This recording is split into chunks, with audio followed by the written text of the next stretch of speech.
Welcome दोस्तों ये video मैं जो आप लोगों के लिए बनाने का प्रयास कर रहा हूँ, इसमें किसी फ्लू गैस की स्पेसिफिक हीट निकालने का हम कोशिश कर रहे हैं। ठीक है। तो क्या है दोस्तों कि अगर हमने कोई फ्यूल को बर्न किया, से कोल को हमने बर्न किया ना, कोल को बर्न करने के बाद 1 किलो से हमने कोयला बर्न किया। ठीक है। तो वो 1 किलो कोयला बर्न करने के लिए हमको क्या करना पड़ेगा? एटमॉस्फेरिक एयर देनी पड़ेगी। एयर देने के बाद 1 किलो कोयले के लिए कितना मास ऑफ गैसेस रहेगा और कौन कौन सा रहेगा, ये हमने यहाँ पे चार्ट आउट किया। ठीक है। मान लीजिए वो जो फ्लू गैस जा रही है उसमें 3.15 kg CO2 है। ठीक है। SO2 0.01 kg है, ऑक्सीजन 4.35 kg एक्सेस एयर को मिला के, और नाइट्रोजन 25.37 kg है। ठीक है।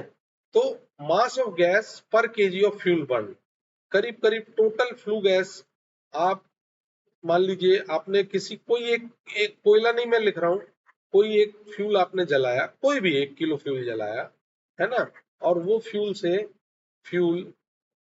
1 kg आपने जलाया, और आपसे वो आपको उसके कारण 32 kg के करीब करीब फ्लू गैस मिली। ठीक है। तो फ्लू गैस कैसे मिली? क्योंकि इसमें आपने एयर भी दी, एटमॉस्फेरिक एयर भी दी, उसके साथ 77% नाइट्रोजन भी गया। तो ये हमने एक रेफरेंस निकाला हुआ है, ये हमारे पास एक चार्ट है जो हमने यहाँ पे मार्क कर दिया। ठीक है।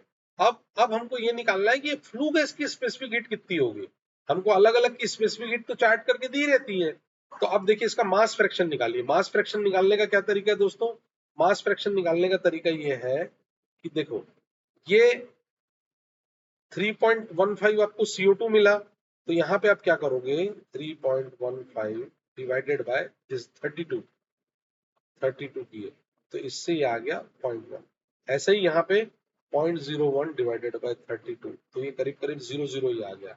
ऐसे ही 4.35 डिवाइडेड बाय 32 किया, तो ये आ गया आपका 0.13। तो ऐसा आपने अलग अलग फ्लू गैस कंपोजिशन में जो जो कंपोनेंट है उसका टोटल के रेफरेंस में मास फ्रैक्शन निकाल लिया कि कितना मास फ्रैक्शन आ रहा है। ठीक है दोस्तों। तो ये मास फ्रैक्शन निकल गया। अब मास फ्रैक्शन आपके हाथ में है, फ्लू गैस का केजी आपके हाथ में। अब क्या है, अब आपको जो प्रैक्टिकल वैल्यूज बुक में दी रहती है कि CO2 की स्पेसिफिक हीट कितनी रहती है, से 700 डिग्री सेंटीग्रेड पे मैंने लिया है, एक एग्जांपल के लिए लिया है।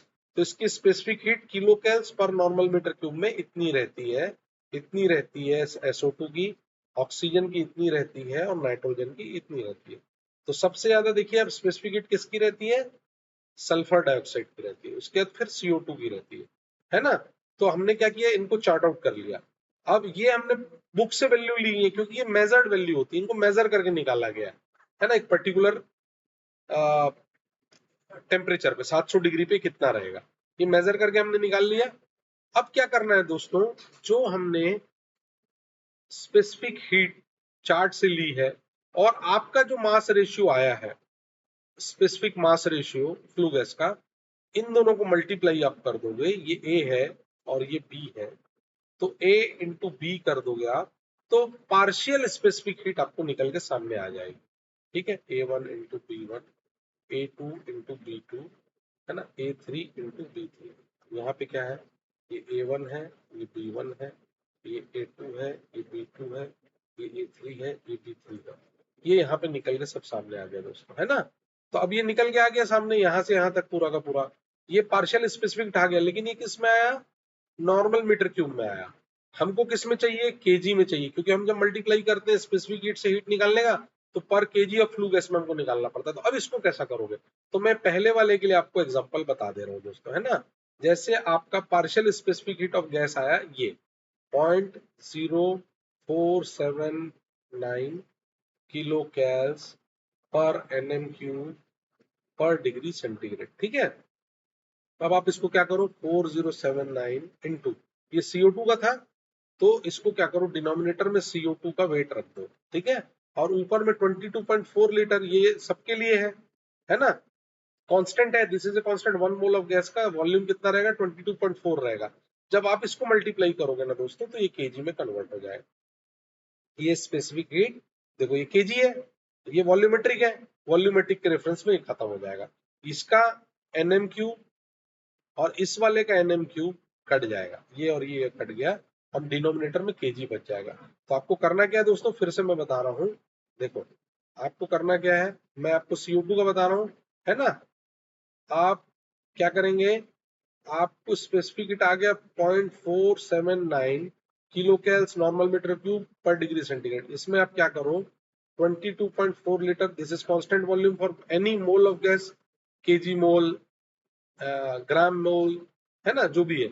और इसका वेट कितना है, 44 है। जब आप इसको डिवाइड मल्टीप्लाई करोगे तो ये आंसर आएगा। ठीक है।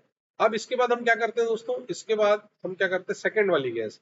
सेकंड वाली तो गैस कौन सी है दोस्तों, सेकंड वाली गैस है SO2। SO2, तो SO2 में ये वैल्यू कितनी आई थी, 0.0002। SO2 के लिए भी 22.4 लीटर, लेकिन SO2 का वेट कितना है, 64। ये मल्टीप्लाई करोगे तो ये आंसर आएगा दोस्तों।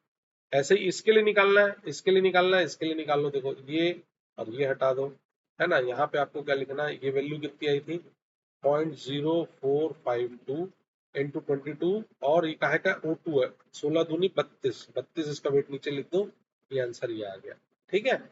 इसके बाद अगला, अगला क्या है दोस्तों, अगला है फिर नाइट्रोजन। नाइट्रोजन मतलब 14 दूनी 28 इसका वेट, और यहाँ वैल्यू कितनी आई थी, 0.2496, है ना। इसको जब आप सॉल्व करोगे तो ये वैल्यू कितनी आ जाएगी। अब देखिए ये इस फ्लू गैस के पर केजी का, किलो कैल्स पर केजी, अलग अलग कंपोनेंट का आ गया। जब इसको आप जोड़ दोगे और इसमें मास फ्रैक्शन वगैरह सब कंसिडरेशन आ गया, तो उस फ्लू गैस का ग्रॉस स्पेसिफिक हीट हमारे सामने आ जाएगा। ठीक है, उस फ्लू गैस का ग्रॉस स्पेसिफिक हीट हमारे सामने आ जाएगा। तो आप क्या करोगे, आप इसको पूरे को जोड़ दोगे, किसको,